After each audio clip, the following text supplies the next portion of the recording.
Shalom Aleihim, Bapak Yahweh memberkati saudara sekalian.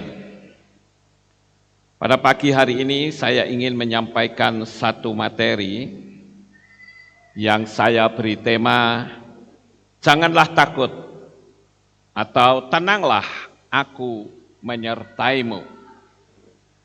Bapak Ibu Saudara yang terkasih, kata-kata ini sangat nyaman sekali kalau kita dengar. Apalagi yang mengucapkan adalah Bapak Yahweh sendiri. Kalau seseorang yang berkuasa saja di dunia ini berkata, tenanglah, aku menyertaimu. Kita mempercayai akan penyertaannya dan kita pun menjadi tenang.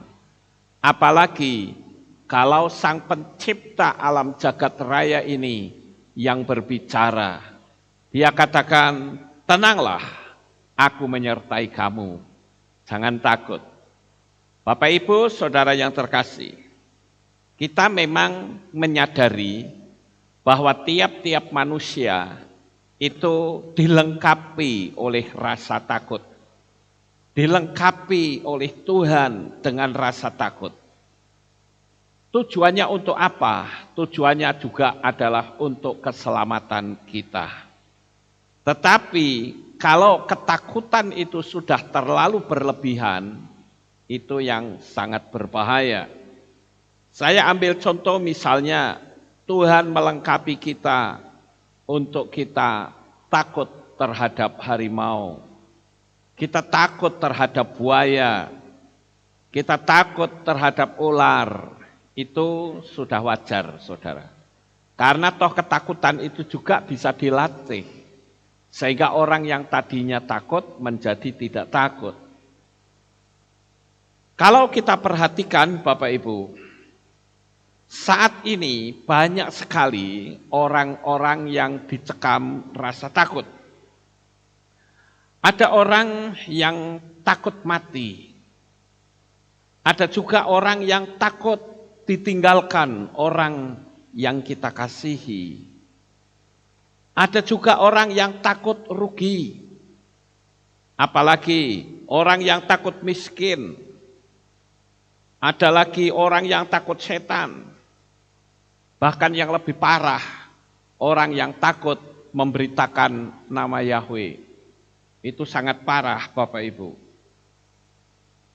Kalau kita lihat saat ini banyak sekali orang-orang yang percaya akan penyertaan Tuhan, tetapi sayangnya dia hanya sampai batas logika pikiran saja. Untuk perasaannya, dia masih belum yakin akan penyertaan Tuhan. Sehingga kalau kita perhatikan Bapak Ibu, sangat banyak sekali orang-orang yang sampai tidak bisa mendekatkan diri kepada Tuhan, terlalu berlebihan rasa takutnya. Contoh misalnya, orang yang takut corona sehingga tidak berani untuk keluar rumah. Bahkan keluar kamar pun tidak berani. Sekarang saya mau tanya, kira-kira orang yang hanya ada di dalam rumah saja, itu bisa kena atau tidak, saudara? Sangat bisa sekali. Saya ambil satu contoh. Ya, di tempat ini ada jemaat yang namanya Bapak Setiadi. Dia sudah berusia lanjut. Rumahnya bukan di Magelang, tapi rumahnya di Semarang. Itu pun masih ke barat lagi, masih jauh, saudara-saudara. Tetapi dia bisa ibadah di sini, ibadah di tempat pengagung Bapak Yahweh yang lain. Pada waktu itu diberitahu oleh temannya yang ada di Jakarta untuk tidak usah keluar karena berbahaya. Tapi Pak Setiadi ini dengan iman, dia bisa memberitahu kepada temannya bahwa kalau aku datang kepada Tuhan, Tuhanlah yang menjadi pelindung dalam hidupku. Dan ternyata sampai hari ini Pak Setiadi masih sehat-sehat saja. Dan temannya yang Ketakutan itu bahkan sampai keluar rumah pun tidak berani. Dia sekarang sudah meninggal, Bapak Ibu. Ini salah satu contoh bahwa sekarang banyak orang yang ketakutan. Kalau ketakutan, lalu di mana iman kita? Sekarang memang aneh ya kondisinya ya Bapak Ibu. Orang yang berani dipaksa untuk jadi takut. Nah ini zaman sekarang, saudara. Seumur hidup saya baru pernah ngalami orang yang punya keberanian dipaksa untuk jadi takut. Nah ini memang luar biasa, saudara. Kalau kita perhatikan, sebetulnya ketakutan itu sendiri, itulah yang membunuh manusia. Saya bukan menyombongkan diri, Bapak Ibu. Saya melayani banyak orang. Dan sampai hari ini toh saya tidak kenapa-kenapa. Karena saya percaya Tuhan menyertai saya. Sekarang pertanyaannya, kalau saya kena dan mati bagaimana? Ya enggak apa-apa. Mau mati sekarang, mati besok, mati lusa ya sama saja. Tapi setidak-tidaknya saya harus bisa menunjukkan bahwa hal ini tidak perlu ditakutkan. Karena sebetulnya apa yang disebut corona itu hanya sebuah penyakit flu biasa. Tapi kalau saudara takut, imunitas saudara hilang. Yang ngomong siapa sih? Yang ngomong dokter. Ya, dan saya percaya omongan itu, saudara-saudara. Nah, ada satu kelompok, saya ingin cerita ya, ada sekelompok orang yang melakukan percobaan. Ini terjadi di Amerika. Ada sekelompok anak-anak muda yang membuat percobaan. Dipilih sasarannya. Oh, sasarannya bernama George misalkan. Nah, dia akan disuntikkan rasa takut tiap-tiap hari. Apa yang terjadi? Ada beberapa teman yang mulai melakukan suntikan rasa takut kepada si George ini. Ketika dia pergi kuliah, temannya bilang, George, maaf kamu sakit ya? Loh, enggak, aku sehat kok. Aku lihat wajahmu pucat loh. Jangan-jangan kamu sakit? Enggak, aku sehat. Lalu si George ini dia ketemu dengan orang lain yang kelompok ini yang tidak dikasih tahu. Dikasih tahu lagi, George, kamu kok pucat, sakit ya? Enggak, aku sehat kok. Dan aku biasa-biasa saja, enggak ada apa-apa. Ya sudah, dia jalan lagi, ketemu lagi orang yang timnya ini, dikatakan hal yang sama. Sehingga si George ini, ketika dia berada di toilet, dia ngaca, dia pandangi wajahnya sendiri. Apa benar ya saya ini pucat? Sepertinya kok tidak. Tapi kenapa teman-temanku mengatakan aku pucat? Ah, jangan-jangan memang benar-benar aku sakit. Cuman aku kepedean aja. Waktu dia keluar ketemu temannya yang lain lagi mengatakan, George kamu sakit ya? Wah nggak tahu dah, dia mulai bimbang Bapak Ibu. Dan apa yang terjadi? Pada hari yang ketiga, si George ini tidak kelihatan di kampus. Ketika ditanya, kemana si George nggak ke kampus? Kenapa nggak kuliah? Ternyata diberitahu kalau dia masuk rumah sakit. Karena dia sakit. Ini sebuah percobaan yang menunjukkan bahwa sesuatu yang tidak benar, kalau disuntikkan terus ke otak, maka yang tidak benar itu jadi nampak benar, saudara. Nah sekarang yang sedang disuntikkan oleh kelompok yang menamakan diri NWO, itu seperti itu. Orang dibikin ketakutan luar biasa. Sehingga angka kematian pun di blow up sebesar-besarnya. Dan celakanya, orang senang dengar berita yang seperti itu. Maka saya katakan, cepat atau lambat, orang itu pasti akan kena, pasti akan sakit. Bapak Ibu Saudara yang terkasih, ini membuktikan bahwa kehidupan manusia itu tergantung dari permainan gaya berpikir seseorang. Saya kemarin melihat ada sebuah tayangan, seseorang yang menunjukkan keberaniannya terhadap situasi yang ada ini. Harusnya orang belajar sama dia. Oh, kenapa kok kamu berani ya? Aku tak nyontoh kamu. Ternyata bukan begitu, saudara. Ditangkap orangnya, dijebloskan penjara. Luar biasa sekarang ini. Saya akan tunjukkan kepada saudara bahwa manusia itu memiliki frekuensi. Saya katakan kita ini hidup dalam dunia frekuensi. Ada seseorang yang bernama Dr. David Hawkins. David Hawkins ini dia menulis buku yang judulnya adalah Power versus Force.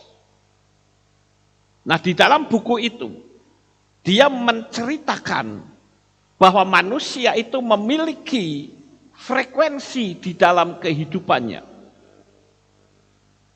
Jikalau frekuensi kita rendah, maka kita akan kelibas sesuatu yang energinya rendah.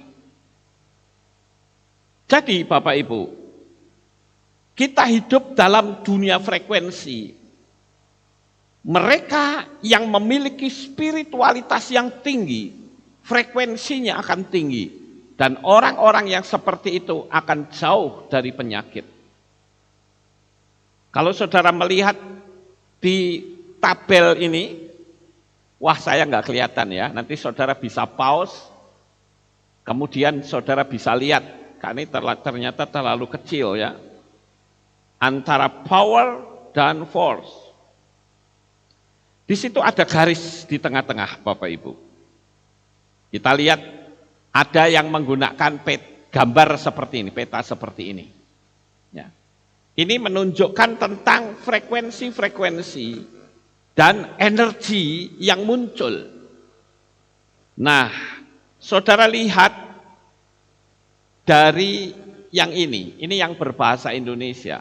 Nah ini, saudara nanti bisa di pause ya, saya akan bacakan supaya saudara bisa lihat.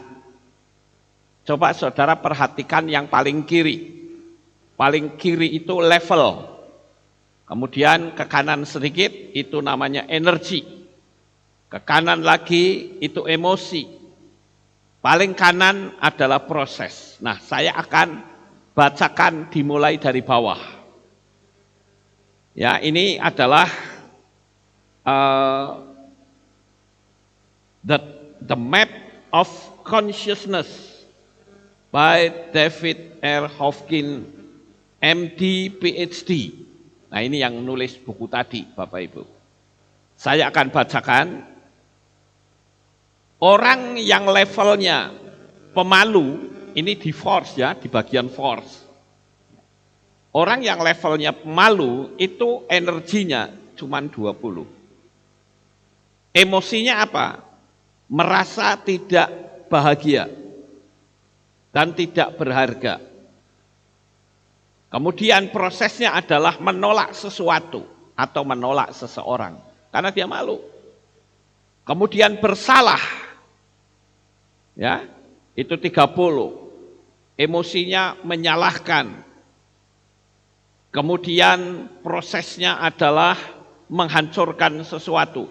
Terus seperti itu. Saya kira nanti saudara bisa di pause, kemudian dibaca sendiri di rumah ya supaya tidak terlalu lama di sini Bapak Ibu. Ada hal yang cukup menarik dari penyelidikan ini adalah diceritakan bahwa di virus corona, ya sekali lagi virus corona itu memiliki getaran frekuensi 5,5 Hz. Dan virus itu akan mati di frekuensi 25,5 Hz, saudara-saudara. Ini kita hidup dalam permainan frekuensi.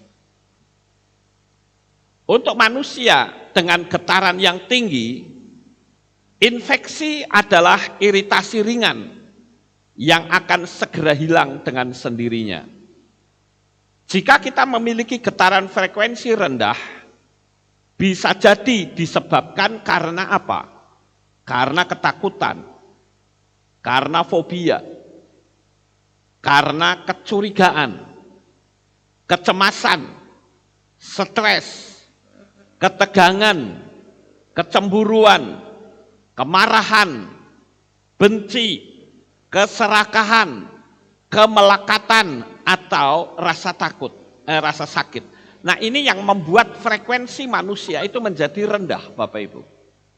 Saya berharap saudara bisa memahami apa yang saya sampaikan. Artinya begini, sekarang ini di mana-mana yang dibicarakan selalu corona selalu. Itu frekuensinya rendah, saudara-saudara. Dan frekuensi rendah itu, jikalau kita frekuensinya rendah, kita bisa mati karena penyakit itu, saudara-saudara. Jadi, kita ini harus paham untuk apa? Memiliki getaran yang lebih tinggi, sehingga frekuensi yang lebih rendah tidak akan bisa melemahkan sistem imunitas kita. Saya akan berulang kali memberitahu, jangan takut. Kalau saudara takut, imunitas saudara itu hilang. Posisi saudara itu seperti orang yang kena penyakit AIDS, saudara-saudara. Orang kena penyakit AIDS itu artinya orang yang tidak memiliki imunitas. Apapun penyakit bisa masuk tanpa adanya tentara penghambat di dalam tubuh manusia itu. Nah, kita lihat bahwa frekuensi bumi saat ini itu 27,4 Hz. Jadi saudara mesti tahu ya, frekuensi bumi itu seperti itu. Tetapi ada tempat-tempat yang frekuensinya lebih rendah dari situ, dari frekuensi bumi. Maka saya ambil sebuah contoh gampangnya begini, saudara-saudara. Kalau ada orang yang berani, oh saya tidak takut gitu ya, berani. Kemudian diancam terus, diancam, tiap hari diancam. Maka frekuensi kita akan semakin lama semakin menurun. Dan kita lama-lama akan muncul rasa takut, saudara-saudara. Frekuensi kita akan turun terus. Setelah turun, kita mulai kerasa, aduh badan saya kok panas ya. Sudah panas dibawa ke rumah sakit sisan. Saudara tahu, rumah sakit di atas muka bumi ini, itu adalah rumah yang memiliki frekuensi yang rendah. Jadi kalau orang sudah ketakutan, dibawa ke rumah sakit, tidak ada yang memberikan penghiburan, diisolasi sendirian, frekuensinya akan turun terus, akibatnya orang itu mati. Itu sudah pasti. Saya dulu berpikir, saya berpikir, orang-orang yang korupsi dengan jumlahnya miliaran, ketika dimasukkan ke rumah sakit, dia seolah-olah nggak bisa berbuat apa-apa. Begitu dia terancam masuk penjara, langsung dia sakit. Saya dulu menduga, ini dugaan saya, wah ini kan pura-pura saja. Ternyata setelah saya mempelajari dunia frekuensi, saya baru tahu, saudara, bahwa orang yang biasanya hidup nyaman, orang yang biasanya hidup enak, begitu terima ancaman, apalagi ancamannya itu penjara, frekuensi yang dia miliki menurun. Akibat dari menurun, maka dia sakit. Sudah sakit dibawa ke rumah sakit sisan. Yang frekuensi rumah sakit itu rendah.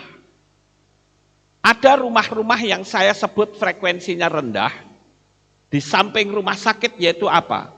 Rumah pusat bantuan, rumah pengungsian, kemudian penjara, ruang bawah tanah, rumah yang sudah tidak ada penghuninya lama, itu frekuensinya sangat-sangat rendah sekali, saudara.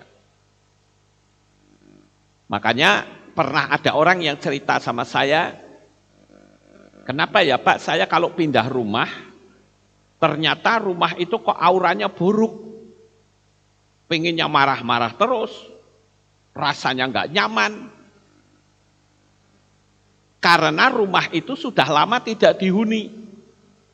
Tentu saja ada penghuni-penghuni dari alam gaib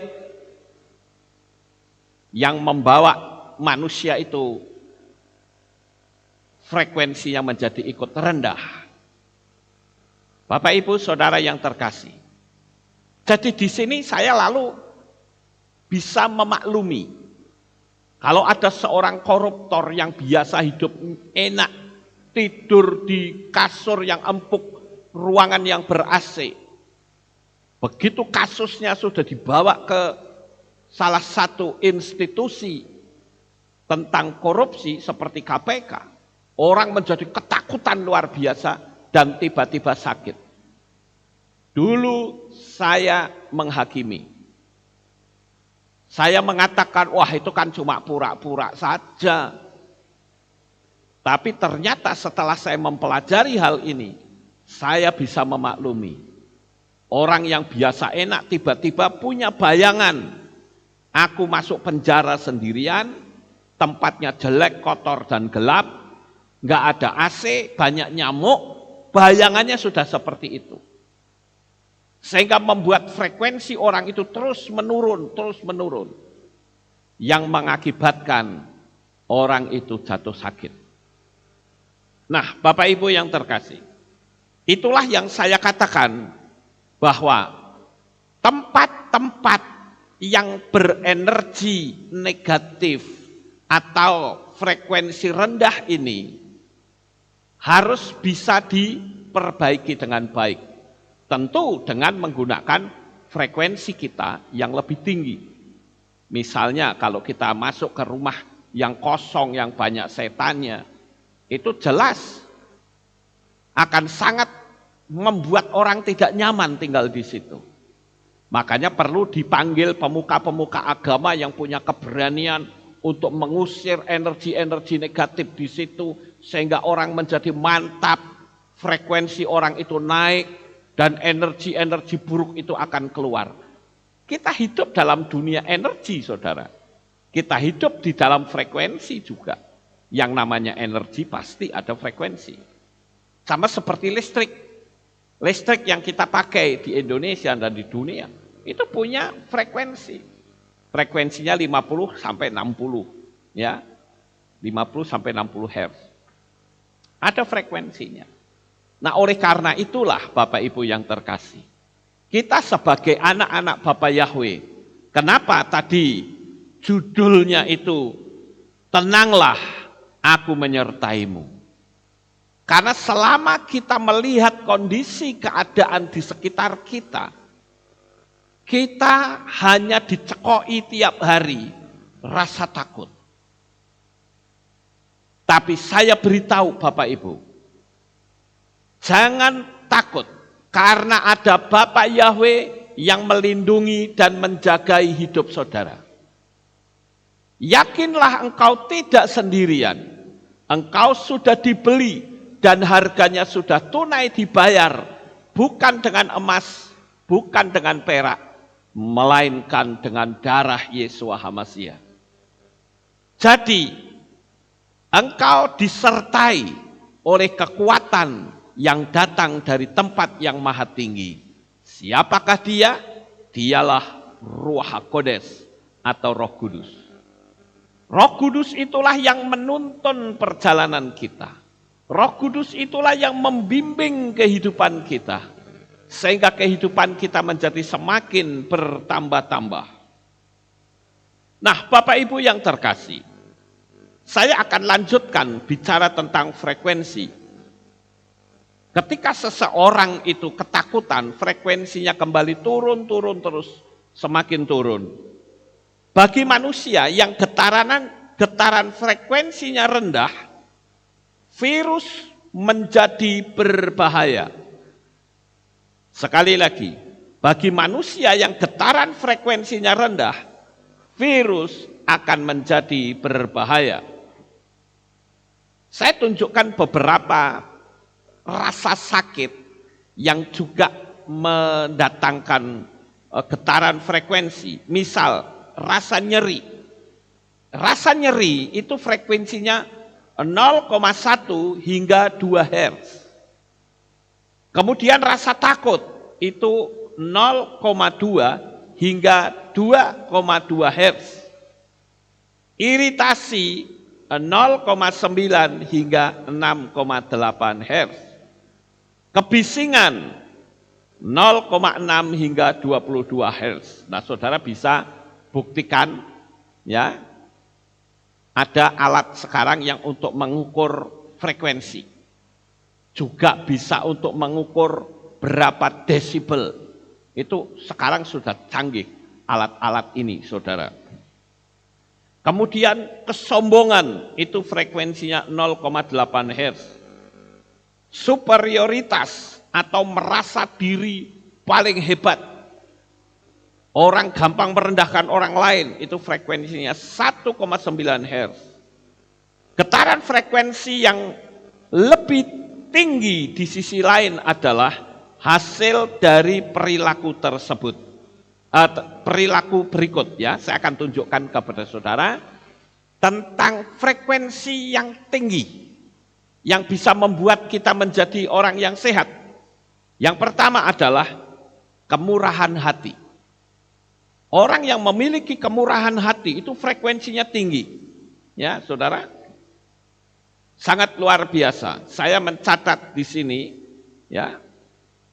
Ada 95 Hz, rasa syukur 150 Hz, cinta kasih 150 Hz atau lebih, mencintai tanpa syarat 250 Hz atau lebih.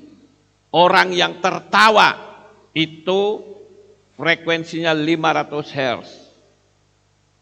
Ini artinya ketika frekuensi manusia itu naik, maka yang terjadi orang akan semakin sehat, Bapak Ibu.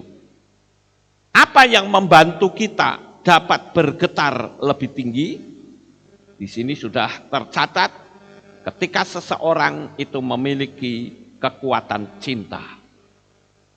Orang punya semangat, saudara. Saya tunjukkan bukti. Kalau saudara sekolah dan saudara tidak pernah ada seseorang yang saudara cintai, maka sekolah saudara kadang malas-malesan. Tapi begitu saudara ketemu dengan seorang gadis yang cantik, pinter, cerdas, kaya raya, saudara mencintai, wah semangat sekolahnya itu luar biasa, saudara-saudara. Itu tanda bahwa mencintai itu bisa memiliki semangat yang sangat tinggi, Bapak Ibu. Kemudian tersenyum, itu juga bisa mengangkat. Kemudian apa? Memberkati orang lain. Kita merasa, Tuhan aku bersyukur, Engkau memberkati aku akan memberkati orang lain. Kita beri berkat untuk orang lain. Itu frekuensi kita naik, saudara-saudara. Kemudian bersyukur. Nah, saya sudah ajarkan kepada saudara, bagaimana kita bersyukur akan mendatangkan mujizat-mujizat yang baru. Dan saya tentu tidak akan bercerita kembali. Saudara bisa lihat di video saya yang sudah saya unggah. Kemudian ucapan terima kasih. Kemudian bersemangat, berpikir positif. Itu membuat seseorang memiliki kekuatan imunitas yang luar biasa. Artinya orang yang tidak pernah memikir tentang bahaya, itu imunitasnya kuat. Tak kasih contoh, saudara. Orang gila. Ayo, orang gila itu kan banyak toh di Indonesia. Berapa persen yang kena corona coba? Padahal dia yang makannya sampah, makannya nggak sehat. Ada orang yang mengatakan begini, ya karena orang gila jaga apa? Social distancing. Saya bilang salah. Yang benar karena orang gila tidak pernah mengenal rasa takut. Dia tidak pernah mikir kalau makan sampah itu nanti bisa sakit. Yang dia pikirkan pokoknya saya bisa hidup. Itu yang saya tahu, saudara. Karena kalau dibilang social distancing dan sebagainya, banyak orang yang jaga social distancing, buktinya juga sakit, mati lagi. Tapi karena dia tidak berpikir hal-hal yang buruk. Karena gaya berpikir itu yang akan mendatangkan seseorang sakit, takut, cemas, dan sebagainya. Kembali ke pola pikir. Kita lanjut, saudara-saudara. Tadi berpikir positif, kemudian apa? Orang yang melakukan traveling. Kalau saudara pergi traveling kemana-mana, itu akan membawa seseorang memiliki semangat hidup yang menyala-nyala. Sekarang saya lihat di pegunungan-pegunungan, orang sudah mulai membangun tempat-tempat wisata, Bapak Ibu. Tujuannya apa? Untuk menghibur, karena sekarang ini banyak orang-orang yang stres menjalani hidup ini. Kemudian apa? Melakukan hobi, melukis, menyanyi, menari, dan sebagainya. Kemudian yang lain lagi yaitu apa? Bermeditasi. Makanya saya menganjurkan kepada saudara, ayolah bermeditasi, saudara. Kalau kita banyak bermeditasi, kita berdoa, kita singkirkan rasa pahit hati di dalam tubuh kita, maka mujizat-mujizat yang terjadi dalam hidup saudara masing-masing. Ngapain kita mesti kepahitan dengan orang lain? Saya seringkali memberitahu, ini saya kasih lagi, saya suntikkan ke pikiran saudara. Kalau saudara membenci si A misalnya, apakah kemudian si A itu menderita karena saudara benci? Tidak sama sekali. Yang rugi Anda sendiri. Karena apa? Karena Anda ketakutan, merasa jengkel, merasa cemas. Kalau ketemu orang itu terasa nggak nyaman, hatinya pahit, getir. Ya orangnya santai-santai aja, saudara. Tapi kitanya yang terluka, batin kita. Makanya saya selalu mengatakan begini. Kalau seseorang yang menyakiti kita, kita ingat terus kita mau apa gitu loh. Kita mau apa? Kan sudah kita nggak ngapa-ngapain, kita jalani saja hidup kita, ngapain pusing, saudara? Kita jalani hidup kita, lakukan firman Tuhan, kita hidup bahagia, hidup kita diberkati, kan lebih nyaman daripada kita ngendem. Saya beberapa waktu yang lalu mendapatkan telepon dari seseorang yang konseling dengan saya. Dia katakan, Pak, saya mengalami kanker payudara, tolong didoain, Pak. Saya bilang, kamu pasti memendam rasa pahit. Kok Pak Lukas tahu? Ya iyalah, karena saya mempelajari orang-orang yang ngendem perasaan, kepahitan, mesti kalau perempuan kenanya kanker payudara. Kalau laki-laki kenanya bagian emah, saudara. Ada yang namanya apa ya? Asam lambung yang naik tiba-tiba. Ya. Kemudian pankreasnya mengalami gangguan. Itu karena apa? Banyak ngendem perasaan yang kena dalamnya, Bapak Ibu. Kemudian kita lanjut lagi. Berjalan di bawah sinar matahari pagi.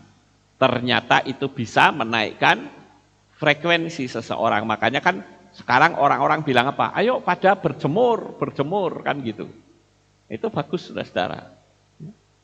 Kemudian berolahraga, menikmati alam, berkumpul dengan orang-orang yang mengasihi, yang satu jalan. Itu enak, saudara. Tapi kalau kita kumpulnya dengan orang-orang yang kontra dengan kita, waduh, repot, saudara-saudara. Kita nggak akan bisa menikmati sesuatu yang indah. Kemudian, ini saya pelajari juga tentang makanan yang diberikan. Yang baik itu apa? Yaitu biji-bijian, buah-buahan, sayur mayur, kemudian minum air putih yang banyak, ya, akan membantu kita memiliki getaran yang lebih tinggi. Dan getaran frekuensi yang tinggi itu adalah saat kita berdoa, saudara. Itu dari 120 hingga 350 Hz. Nah, kita kan punya proyek doa kan, saudara-saudara. Saya senang sekali dengan beberapa masukan para subscriber. Dia bilang, Pak Lukas, saya akan lanjut doa saya sampai Tuhan datang. Oh, saya bilang, wah puji Tuhan, lanjut Pak.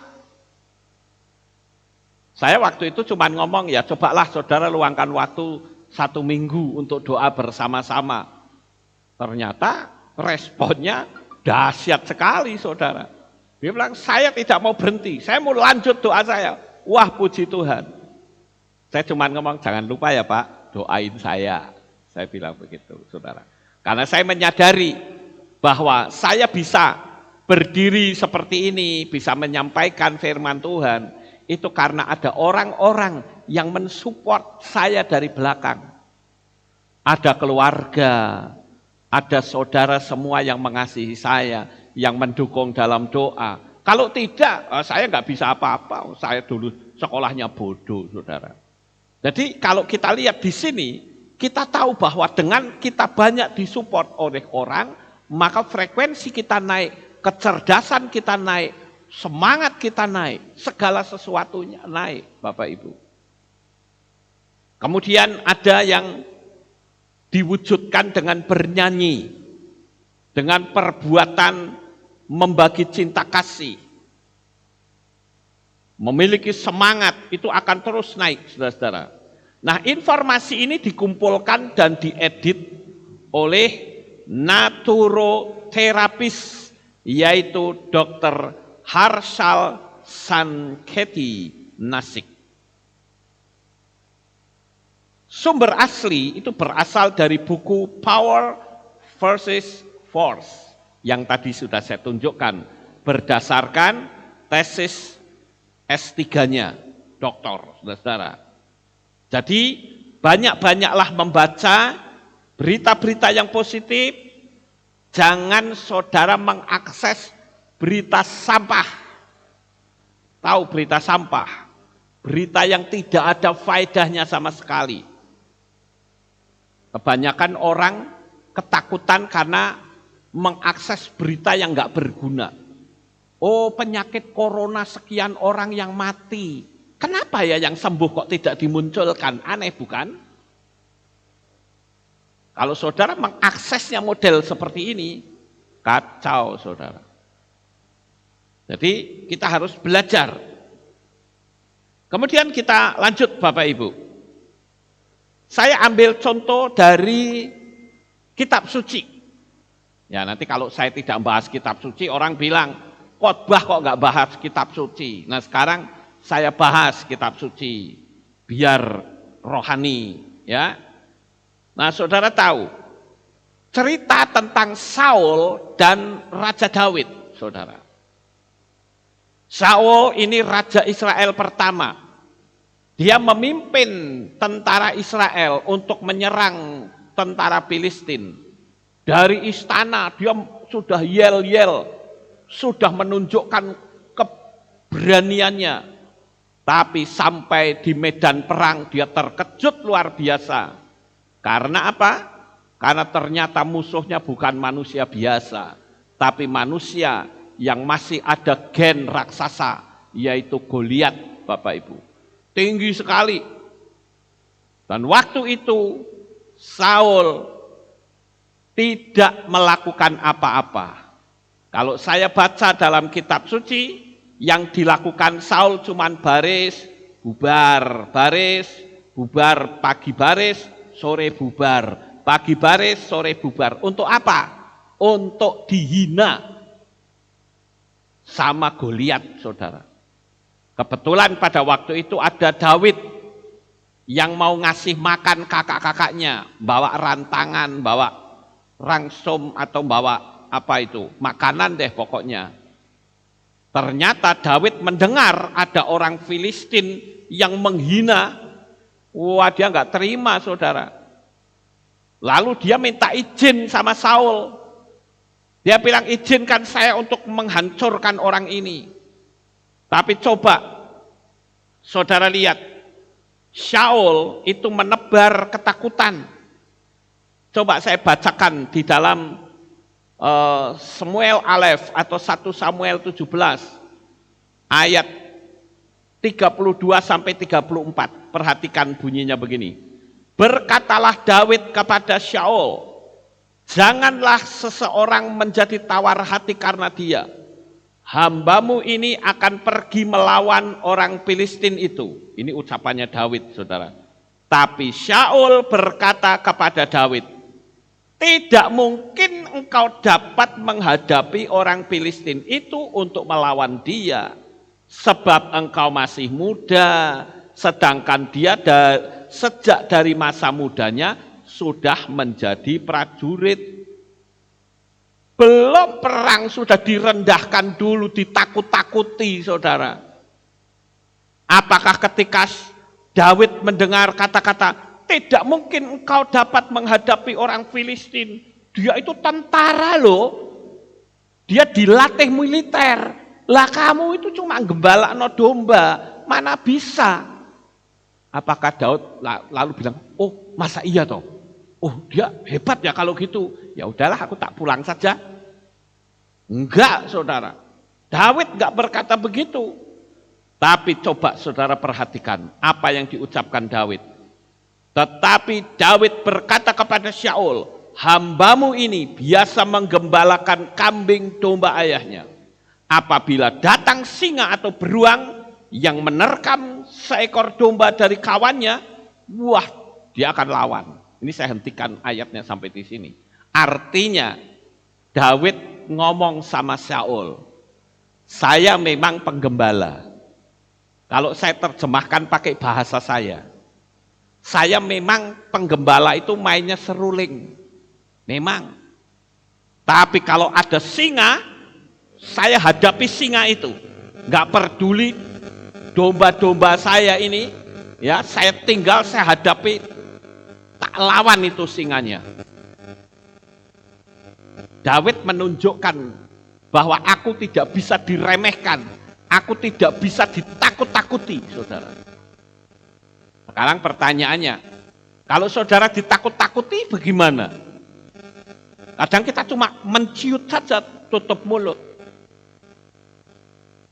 Kalau kita takut-takuti, kita ngomong, saya tidak takut.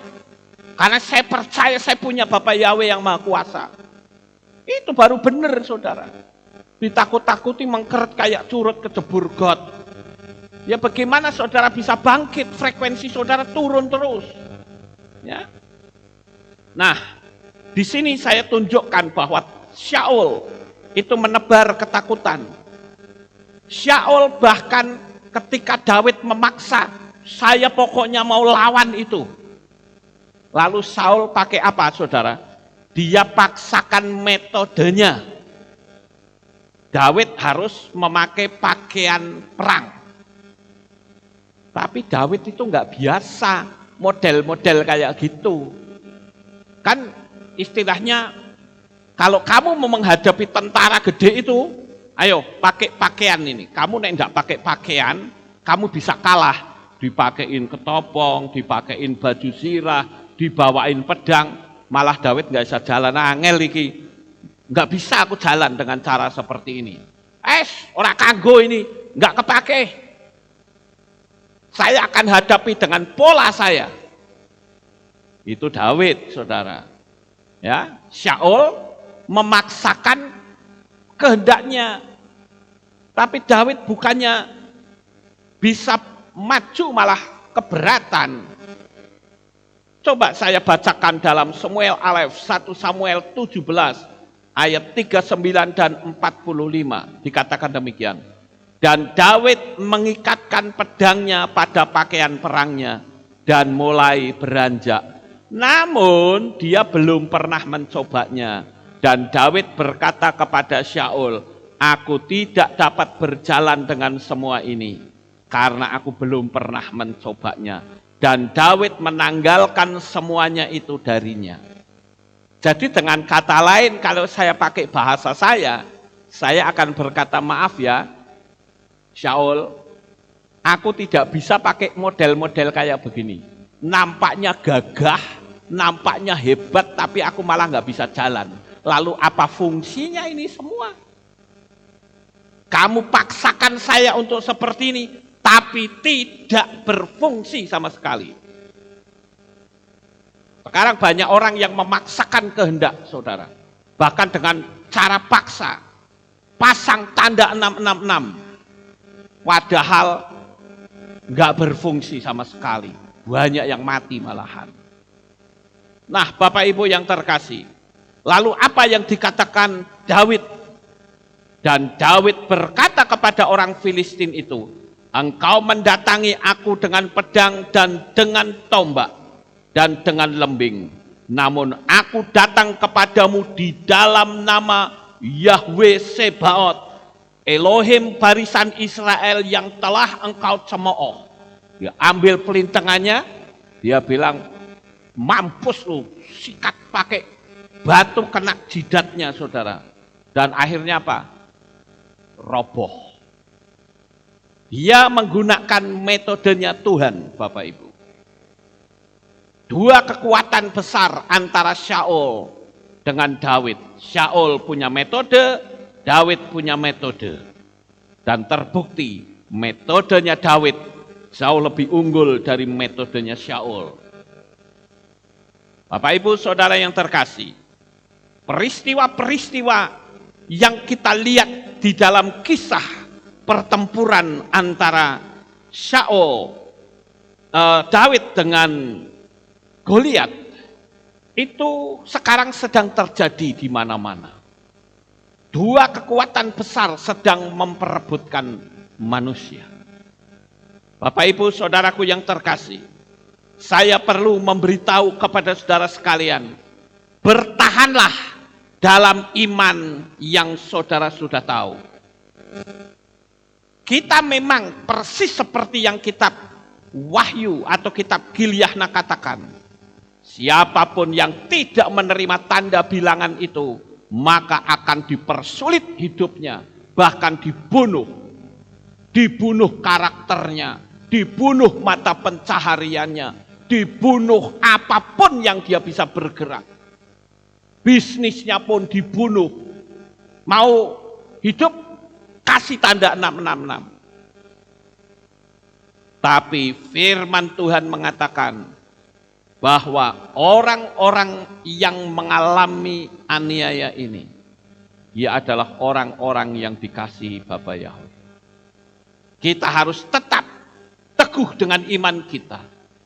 Ingat, waktu kedatangan Yeshua HaMasyiah sudah tidak lama lagi, Bapak Ibu. Kalau saya melihat di dalam kitab suci, ya, ini saya sekedar keluar sedikit. Kenapa kita harus mempertahankan iman? Dan jangan kita takut menghadapi situasi yang ada, karena kedatangan Tuhan sudah semakin dekat. Saya kalau melihat seperti ini, saya jadi ingat bahwa peristiwa-peristiwa yang berkenaan dengan Yeshua selalu ada dalam koridor 7 hari raya. Dan semua hari raya itu sudah digenapi. Hanya ada satu hari raya yang sebentar lagi akan digenapi. Saya akan tunjukkan kepada saudara, diawali dengan hari raya Pesah. Hari raya Pesah sudah digenapi dengan kematian Yeshua. Kemudian hari raya kedua, yaitu hari raya Hag Hamatzot. atau hari raya roti tidak beragi. Itu menunjukkan bagaimana Yesua dikubur dan juga Yesua sebagai roti kehidupan. Kemudian hari raya yang ketiga yaitu Yom Habikurim. Hari raya ini adalah hari raya yang mana Yesua itu bangkit. Itu sebabnya hari raya buah sulung itu bisa disebut dengan Sefat HaOmer. Orang menyebutnya hari raya Yom Habikurim. Kemudian saudara, ada hari raya yang keempat, yaitu hari raya Shavuot. Hari raya Shavuot itu adalah hari raya turunnya Torah. Dan itu sudah digenapi dengan turunnya Ruach HaKodes atau Roh Kudus. Ketika Yesua bangkit dan kembali ke Shamayim, Yesua berjanji engkau tidak sendiri, tetapi akan ada Roh Kudus yang sama seperti aku, yang akan menuntun dan menolong perjalanan hidupmu di dunia ini. Itu pun sudah digenapi, yaitu hari raya Pentakosta atau hari raya Shavuot. Kemudian hari raya yang kelima, Bapak Ibu. Hari raya yang kelima inilah yang belum digenapi, sebentar lagi digenapi. Yaitu hari raya Yom Teruah. Atau orang juga menyebutnya Rosh Hashanah. Itu hari raya tahun barunya orang Ibrani. Dan dipercaya bahwa hari raya Yom Teruah itu adalah datangnya Mesias untuk yang kedua kali. Ketika nanti Yesua datang di awan-awan akan disertai dengan para malaikat yang meniup sangkakala. Itu sebabnya disebut dengan hari raya Yom Teruah atau hari raya sangkakala. Bapak Ibu, saudara yang terkasih, kita melihat hari raya yang keenam, yaitu hari raya Yom Kippur. Hari raya Yom Kippur itu pun sudah digenapi, yaitu Yesua sebagai imam besar menjadi perantara antara manusia dengan Bapa Yahweh Sang Pencipta. Jadi kalau saudara butuh keselamatan, terimalah Yesua HaMasiah, karena dia adalah imam besar kita. Dialah perantara kita. Kemudian yang terakhir yaitu hari raya yang ketujuh, yang sering kali kita rayakan bersama, yaitu hari raya Sukkot atau hari raya Pondok Daun. Nah, di hari raya ini digenapi, Yesua lahir ke dalam dunia ini. Semua sudah digenapi, saudara. Hanya hari raya Yom Teruah yang belum digenapi. Kalau saya perhatikan, Bapak Ibu, apapun yang ada dalam kitab suci kita itu selalu tepat. Saya ambil contoh yang lain, misalnya. Saudara menemukan di situ ya, ada contoh, ini saudara bisa lihat di kitab Shemot, atau kitab coba kita baca ya. Kitab Shemot atau kitab Keluaran pasal 12 ayat 29 sampai 30. Dan terjadilah pada tengah malam, maka Yahweh memukul setiap anak sulung di tengah Mesir, di tanah Mesir. Mulai dari anak sulung Firaun yang duduk di tahtanya, sampai anak sulung orang tawanan yang ada di dalam rumah penjara, juga setiap anak sulung hewan. Dan malam itu bangunlah Firaun dan hamba-hambanya dan semua orang Mesir, dan terjadilah jerit tangis yang dahsyat di Mesir, karena di sana tidak ada satupun rumah yang tidak ada yang mati. Semua rumah mengalami kematian, saudara. Dan kalau kita lihat, itulah saat mereka merayakan Pesah. Saudara tahu, Di sini ada roti dan anggur, ya. Roti itu yang tulisannya putih di atas itu ya. Lamet, het, mem. Itu membacanya lehem. Lehem itu nilai gematrianya 78. Kemudian kita lihat anggur. Anggur itu bahasa Ibraninya adalah yayin. Yod, yod, nun, sofit. Itu yayin. Kalau dihitung angka gematrianya adalah 70. Jadi jumlahnya 148. Lehem, yayin. Roti dan anggur jumlahnya 148. Kalau saudara melihat yang di bawah, itu saya tulis kata P samek het. Itu membacanya Pesah. Nilainya 148. Kenapa bisa tepat? Apakah itu seperti orang luar sana bilang cocokmologi? No, semua sudah diatur Bapak Ibu. Bahwa di perayaan Pesah itu ada roti dan anggur. Itu bukan sesuatu yang kebetulan. Kemudian kita lihat, yaitu adanya seorang rabi. Ini pesan dari Rabi Kanievsky. Dia katakan adanya pesan terpenting di abad ini, yaitu Mesias sudah dekat. Sekali lagi, yang berbicara adalah Rabi Kanievsky. Dia memberikan pesan, dikatakan Mesias sudah dekat.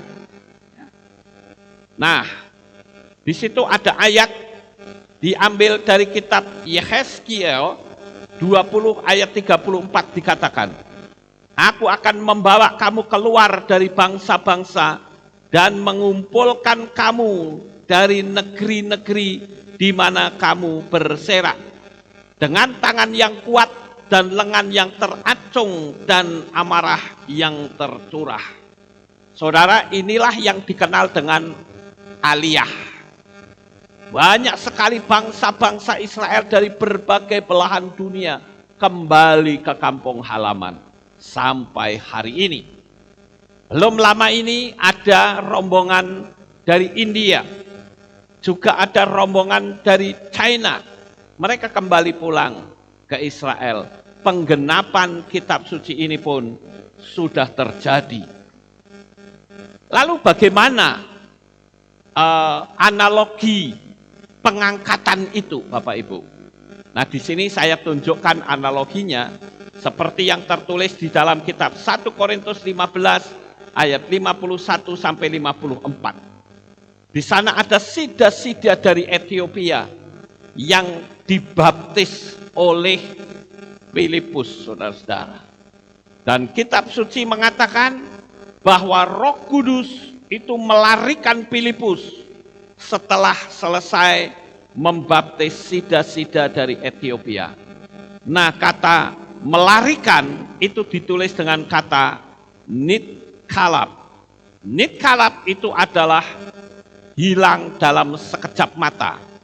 In the twinkling of an eye. Celap begitu hilang. Jadi nanti ketika trompet sangkakala berbunyi, Yesua datang di awan-awan, maka kita tiba-tiba akan hilang. Dunia ini akan muncul berita yang heboh, saudara-saudara.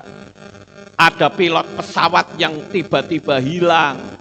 Ya kalau kopilotnya nggak hilang, masih bisa dikendalikan. Kalau dua-duanya hilang, saudara bisa lihat akan terjadi kecelakaan pesawat. Juga mobil akan banyak kecelakaan. Kenapa? Karena sopirnya hilang. Belum lagi nanti ada berita-berita di sana sini, orang hilang di mana-mana. Dunia keadaannya kacau balau, saudara. Itulah yang dikenal dengan rapture. Dan sekarang ini kita sudah berada di yang namanya The Great Tribulation. The Great Tribulation itu berarti kesulitan besar, kesusahan besar, penderitaan besar. Sekarang banyak orang di mana-mana menderita, saudara-saudara, dengan satu aturan yang sama. Banyak orang-orang yang menderita. Apa yang ditulis kitab suci ribuan tahun yang lalu, sekarang sedang dalam penggenapan di depan mata kita bersama. Oleh karena itu Bapak Ibu yang terkasih, ayo kita mesti sungguh-sungguh. Saya akan tunjukkan petanya ini, ya. Tadi kita sudah lihat. Ini petanya yang hanya satu yang belum tergenapi. Ini yang saya kasih garis merah ini ya. Rosh Hashanah atau Yom Teruah. Itulah satu-satunya hari raya yang belum digenapi. Sekarang yang terakhir, saudara-saudara. Yang terakhir adalah apa yang harus kita lakukan?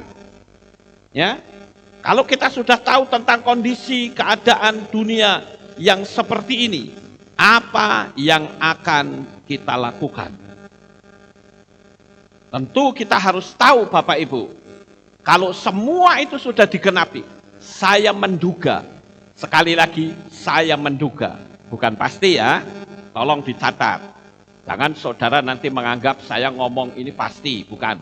Saya menduga bisa saja Yeshua HaMasyiah Sang Mesias yang kita tunggu sebagai mempelai pria kita akan datang di perayaan Yom Teruah di tahun ini. Kalau kita lihat kondisi keadaan zaman ini bisa saja terjadi. Lah kalau ternyata tidak bagaimana Pak? Ya enggak apa-apa. Kesempatan kita memperbaiki diri lebih baik lagi. Paham Bapak Ibu? Karena kalau saya lihat ya, di kitab suci itu banyak peristiwa yang selalu tepat. Saya sempat mencatat ya. Waktu Mose menerima Torah, itu tanggal 6 bulan Siwan. Waktu Israel merdeka hari Jumat tanggal 14 Mei 1948, itu pun tanggalnya sama, 6 Siwan. Syafuat di loteng Yerusalem itu juga tanggalnya 6 Siwan. Selalu tepat, saudara. Kemudian saya juga mencatat tentang tanggal penuh bencana, yaitu 9 bulan Av. Tanggal bencana buat bait suci pertama yang didirikan oleh Salomo dan dihancurkan oleh Raja Nebukadnezar dari Babel tahun 586 sebelum Masehi, itu terjadi pada tanggal 9 bulan Av. Kemudian bait suci kedua yang dihancurkan oleh Jenderal Titus tahun 70, itu pun terjadi tanggal 9 bulan Av. 10 pengintai Israel pada waktu Mose mengirim 12 pengintai, hanya 2 orang yang memberi kabar yang baik, yaitu Yosua bin Nun dan Kaleb bin Yefone. Yang 10 dia bicara negatif, percuma kita nggak usah masuk nggak usah masuk ke Kanaan, kita akan mati. Dan mereka ternyata yang 10 orang itu mati, dan itu pun jatuh pada tanggal 9 bulan Av. Kemudian kita lihat pembantaian orang-orang Yahudi oleh Paus Sixtus VI, membunuh 1 juta orang Yahudi di Spanyol. Itu pun jatuh tanggal 9 bulan Av. Dan nanti tanggal 9 bulan Av-nya di tahun ini, kalau tidak salah tanggal 17 bulan Juli. Ya, ini saya menyebutnya tahun bencana. Lalu sekarang apa yang harus kita lakukan? Yang pertama adalah benahi hidup kita untuk menjadi pelaku firman. Apa yang harus kita lakukan dengan kondisi yang semakin dekat ini? Yang kedua, lakukan yang terbaik sesuai dengan porsi kita. Nah ini tolong saudara pahami kata-kata saya ya. Jangan sampai karena saya berkata Yesua akan datang, lalu saudara males-males. Salah itu saudara. Saudara berbisnis, lakukan bisnis sebagaimana biasanya. Ya, jadi jangan sampai misalnya saya ambil contoh orang bisnis jualan toko kelontong atau toko apalah pokoknya. Ya sudah, kalau barangnya habis beli lagi, barangnya habis beli lagi, saudara. Seperti biasa. Jangan saudara lalu mengatakan begini, wah dasarnya Yesua mau datang, udah kita habisin aja deh, bila perlu rumah kita dijual. Oh jangan, itu salah saudara. Itu pemahaman yang keliru besar. Harusnya saudara tetap melakukan sebagaimana tugas kita di dunia. Sama seperti saya. Saya tahu Yesua akan datang, tapi semangat saya untuk membangun kehilat tidak menurun sedikit pun, saudara. Kenapa? Karena saya akan lakukan porsi saya. Selebihnya itu urusan dari Bapak Yahweh sendiri.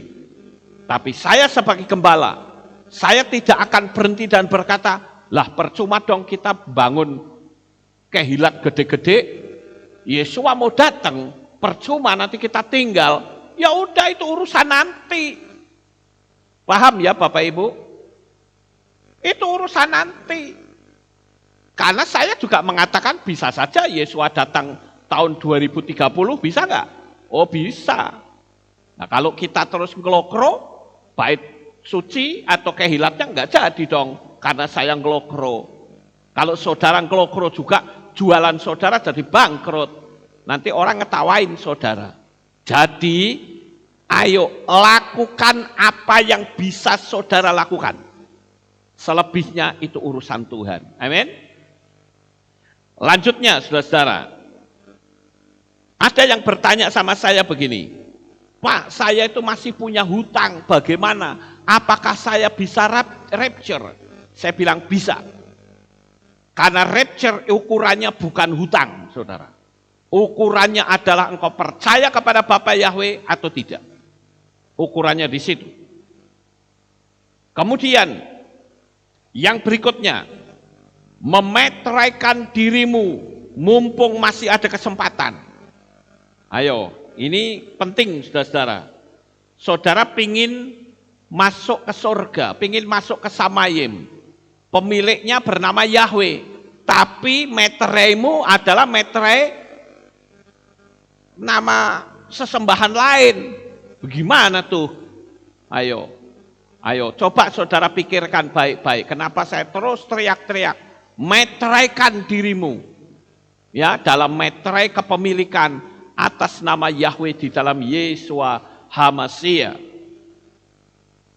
Kemudian, yang berikutnya adalah bertahanlah untuk tidak menerima tanda bilangan binatang itu.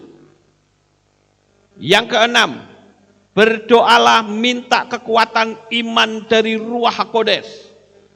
Selalu berdoa, Bapa beri saya iman yang kuat untuk menghadapi dunia yang semakin kejam. Dan yang terakhir adalah beritakan nama kudus Bapa Yahweh dan Yesua HaMasiah. Jadilah mempelai seperti Noah. Lakukan tugas dengan berani agar nama Yahweh makin terkenal. Jangan takut sama sinode saudara. Ya, jangan takut saudara ditinggal jemaat. Jangan takut saudara disesat-sesatkan. Enggak usah takut, saudara ngerti nama Tuhan Sang Pencipta adalah Yahweh yang turun ke dalam dunia ini dalam wujud manusia, yaitu Yesua HaMasiah. Beritakan saja. Orang menghina itu bukan urusan kita. Mereka mentertawakan, kelak tertawa mereka pun akan berubah menjadi jeritan yang sangat mengerikan. Sekarang yang terpenting adalah bertahanlah dalam iman, kelak kita akan berjumpa kembali di Samayim. Sukses besar untuk saudara. Bapak Yahweh memberkati. Haleluya. Kita tunduk kepala, kita akan berdoa. Terima kasih Bapak Yahweh. Kami bersama-sama telah mendengarkan renungan firman-Mu. Biarlah renungan ini akan menambah kekuatan iman kami. Semakin lebih sungguh-sungguh dengan Engkau. Terima kasih ya Tuhan. Di dalam nama Adonai Yesua HaMasiah Kami sudah berdoa dan mengucap syukur. Amin. Haleluya. Kita akan dengar pengumuman. Berjumpa kembali dalam Aleph Tau Breaking News. Berikut saya sampaikan pengumuman untuk minggu ini. Info Hari Raya. Hari Raya Tisha B'Av akan diadakan pada hari Minggu 18 Juli 2021 pukul 6 pagi di channel YouTube Keilat Aleph Tau dengan tema Kasihmu Tetap Sama Dulu, Sekarang, dan Selamanya. Dalam rangka memperingati Hari Raya Tisha B'Av, jemaat dihimbau untuk berpuasa selama 25 jam dimulai pada hari Sabtu 17 Juli 2021 pukul 6 sore. Dari Divisi Ibadah Anak menghimbau agar Bapak Ibu mengajak putra-putrinya untuk mengikuti ibadah anak online melalui channel YouTube Aleph Tau Kids pukul 9 pagi. Demikian pengumuman untuk minggu ini. Sukses besar bagi saudara, tetap sehat dan semangat, Bapak Yahweh memberkati. Ya, itulah pengumumannya Bapak Ibu. Kita akan akhiri kebaktian kita pada pagi ini. Saya mengundang jemaat Tuhan semua yang ada dimanapun saudara berada. Ayo kita bangkit berdiri, kita tutup dalam doa. Terima kasih Bapak Yahweh, selesai sudah ibadah kami di pagi yang indah ini Tuhan. Sebentar kami akan kembali pulang ke rumah kami masing-masing. Bagi mereka yang nebeng di rumah teman, saudara maupun tetangganya. Bapak Yahweh memberkati anak-anak-Mu saat mereka melakukan aktivitas sehari-hari. Berkatilah mereka ya Tuhan. Apapun yang mereka lakukan dan kerjakan, dibuatnyalah Engkau menjadi berhasil. Terima kasih ya Bapak Yahweh, pertemukan kembali pada jam-jam ibadah mendatang di dalam ikatan tali kasih-Mu. Inilah doa syukur yang kami naikkan kepadamu.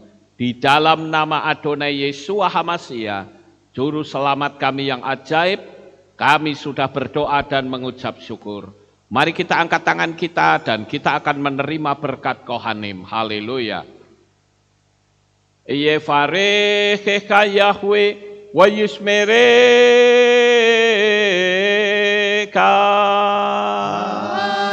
Amen. Ken yehi rosa. Yair Yahweh panau eleka. Wechuneka. Amen. Ken yehi rosa. Yesa Yahweh panau eleka. Wayashem lecha shalom. Amen. Ken yehi rosa. Baruk atabair ufaruk atabasadeh. Engkau akan diberkati di kota dan kau akan diberkati di ladang. Amin. Baruk peripit nih, kau friat mat kau fri fahem teka shekar ala peka wa esterot sonika. Amen. Diberkatilah buah kandunganmu, diberkati hasil bumimu, diberkati hasil ternakmu, anak-anak lembumu dan anak-anak dombamu. Amin.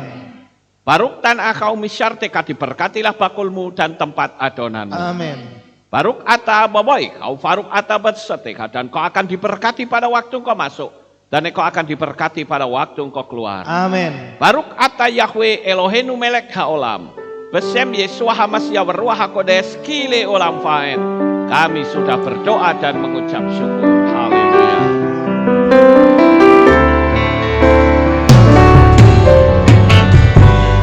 Yevarechecha wa yishmereka. Yevarechecha.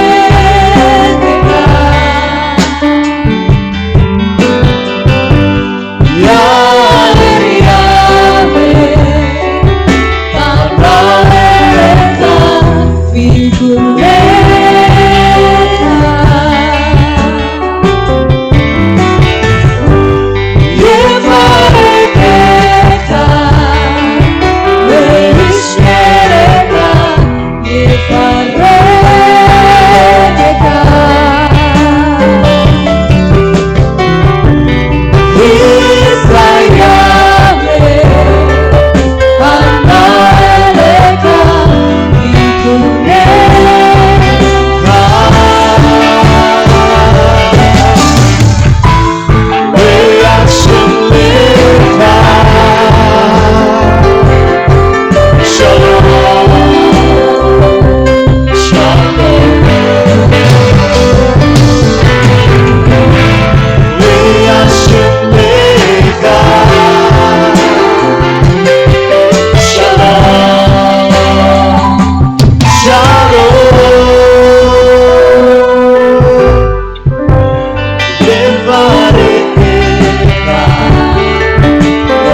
jumpa lagi di pertemuan ibadah kita selanjutnya. Bapak Yahweh memberkati kita semua. Haleluya.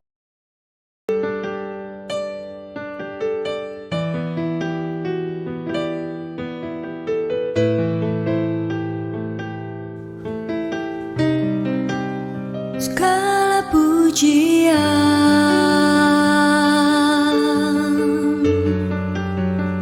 hanya untuk-Mu Tuhan, segala kehormatan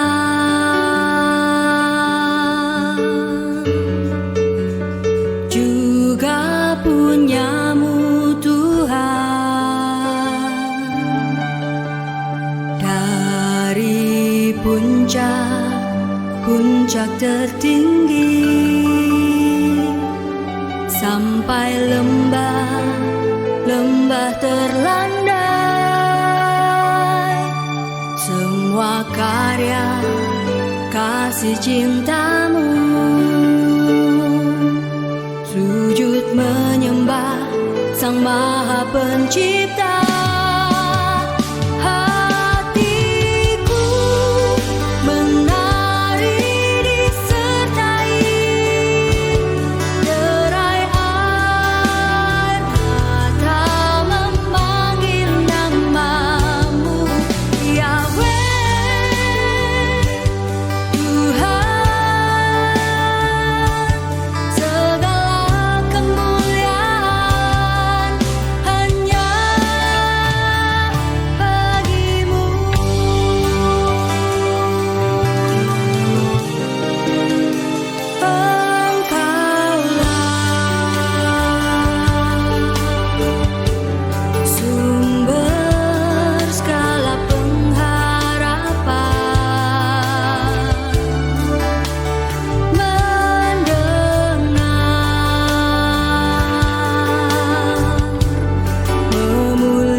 Menjadi bahagia.